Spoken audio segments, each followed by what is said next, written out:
Welcome back into the UC Davis Magazine show. Scott Marsh with you here. We've had a chance to talk to Dan Hawkins. We are getting you ready for the upcoming football season, but of course, there's more than just football going on here in UC Davis. A lot of the fall sports have started already. That includes women's soccer. And to catch us up with everything going on with the team is fifth-year head coach Tracy Hamm. Tracy, it's good to talk to you. Always great to catch up with you and talk some women's soccer. Absolutely. Thanks for having me.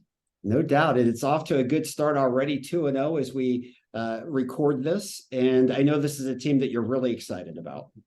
It is. I think, it's been years in the making. And, it's my fifth year, but it's my fourth season. And so, you kind of think about that as like a full cycle, rotation of players. And we've got a lot of amazing leadership, a lot of great returners, a lot of talent. And I would say that, in my history, not just at this program, but, my 10 years as a head coach, that this is absolutely the team with the most amount of depth. So it's really exciting to see the recruiting, pay off and the success of prior teams, pay off to get really quality players here.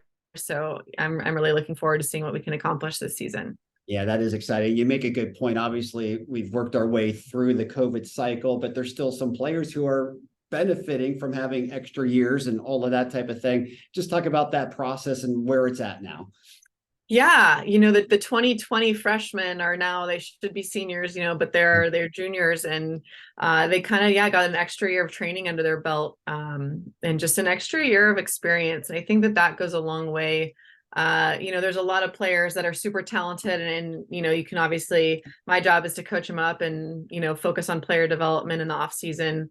But nothing really can help except just experience of like how to train, what the expectations are, what the standards are. So now it's I'm loving life right now, because it's like the program kind of runs itself now. We've got, like I said, a lot of experienced players that kind of know the ropes, that know, what my expectations are of training and of games and preparation. So it's not all coming from me anymore. There's a lot of great leadership from the players that, can help fuel what we can accomplish this season on their own. And I think that's teams that have the most amount of success typically are player led, and I think we're in a great spot. Yeah, no, I know they're listening to you, but obviously when you've got the leadership that you're talking about, it makes a huge difference. And we'd be remiss if we didn't lead off without mentioning Leslie Fergoso, who is now the all-time leading scorer, and just her impact and what she's meant to the program. Yeah, Leslie has been, I had to beg her to come back this season. I was like, hey, you're so close to the records. Come on. Yeah. So, she's the career high points right now, but she's, I think, 3 goals away from breaking the all-time goal scoring record. And I think she's 4 assists away from the assist record. So she's got a couple more to go to get the trifecta. But Leslie is just, she's kind of a quiet person on the field, but she plays huge, and she is someone that speaks volumes with her work ethic and her dedication, commitment. Like I can't say this about a lot of players. Like in 4 years, she has never, I don't want to say like done anything wrong. I mean that in the sense of like, she's never been late. She shows up. She's like the most consistent player in terms of her mentality and her commitment and her accountability. Like she is everything that a coach would want in terms of a player off the field, and certainly obviously her performance on the field, and just the expectation and the standard that she sets for herself is she continues to raise the bar and just keeps getting better and better. And she's so coachable. She's so driven.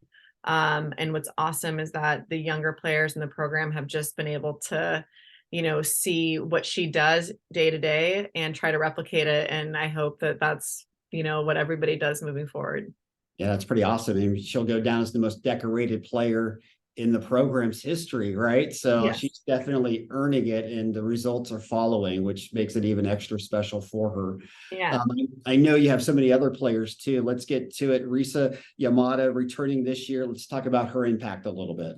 Yeah, she, obviously had a really early injury last season. And her and Leslie love to play together. So that was a huge reason for Leslie to stay, was, Risa and her wanted the opportunity to get those kind of goal and assist combos going. And, Risa just is a very composed player with just a lot of a high soccer IQ. And she's obviously very technically gifted and just great vision, but she's also someone similar to Leslie where she doesn't have the biggest voice in terms of that leadership quality, but she certainly brings a high level of energy and just awareness to the game. And I think what's nice is that, again, the younger players and even players in her class can be really inspired by the decision making. And just like her overall sense of composure and the way that she approaches training, she's very, very professional in everything that she does. And she does have aspirations to play professionally after Davis. So, I want to do everything in my power to help her get there. And I think the most important thing for her is to have a really great senior year, but rack up those stats, maybe get a championship ring under her belt. And that is way more desirable for pro scouts to take a look at.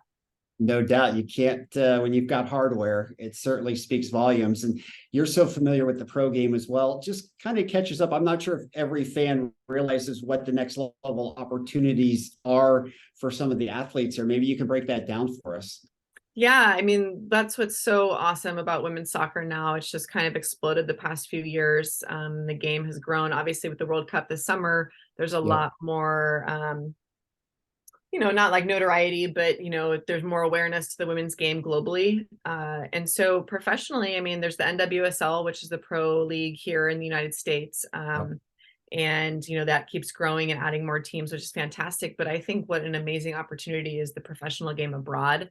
Most countries have professional leagues now, and they're paying players really well.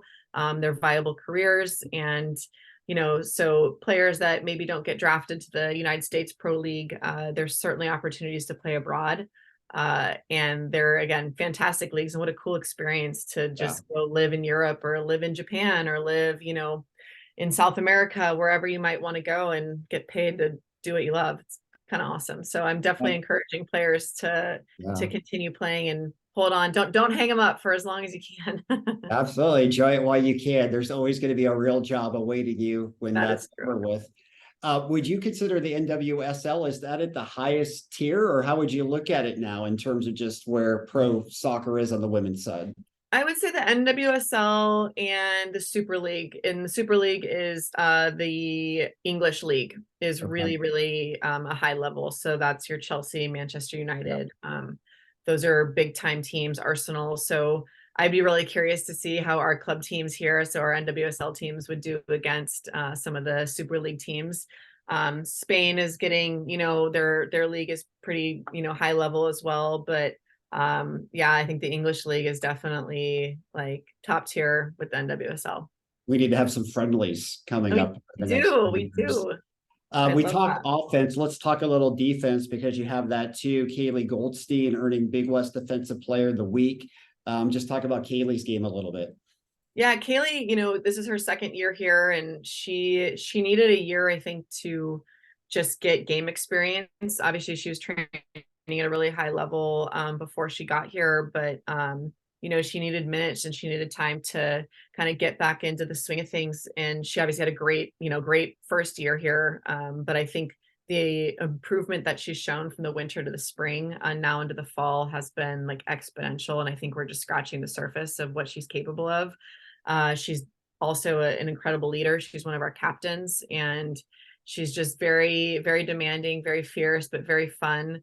And really, really committed to what, she wants a championship, like absolutely. And she's incredibly competitive. So I'm excited for Kaylee. I think that she does a really great job of commanding the back line, and she's starting to really get a really great understanding of the way that we want to build out of the back and how we want to organize defensively. So it's not just about shot stopping to her coming, out on crosses. It's she's becoming kind of that stalwart in the back line where she's got a great presence and a great understanding of how we want to defend. Yeah, and Jade Hawley as well, coming off injury, but was first team all Big West. Where's she at right now?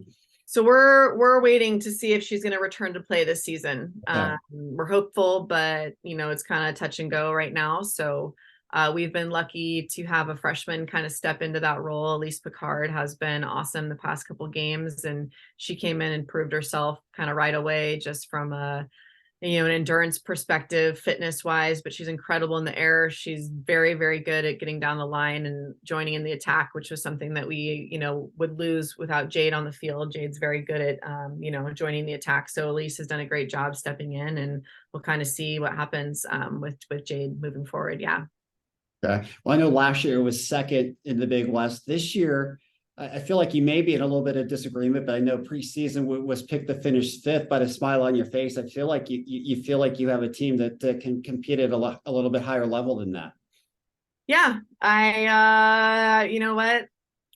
If that's what the coaches think, then that's what the coaches think. And I think we surprised them last year because I think they picked us to come in fifth last year also, and we certainly did not. So, yeah, I mean, the way that I look at that is, I've always kind of had a chip on my shoulder in a lot of ways. And for me, I was like, cool, well, you just threw a match onto, a pile of gasoline. So let's go. Let's make it happen. As we Yeah. know, the preseason polls mean absolutely nothing once the first kick is put on the pitch. So I'm looking forward to seeing the year. I know you have some big games, including Nebraska, which is on the schedule. That's exciting. Yeah, we're looking forward to that one. And obviously right now we're going to start a 4-game WCC stretch to see how we fare. And I think it's great because it's great, obviously a regional competition. We'll see where we're at on the West Coast. But yeah, that Nebraska game I think is gonna be really exciting. Not just because like the level, in the conference that they play in, but just a cool opportunity for our players to get exposed to that environment and playing against large crowds and, in a big time conference. And I think it'll be good preparation for us going into our conference play. Yeah, it'll be great. It's going to be a great season. Tracy, we're looking forward to it. I appreciate your time and, of course, wishing you the best and looking forward to getting out here and seeing a few matches. Awesome. Thanks so much, Scott.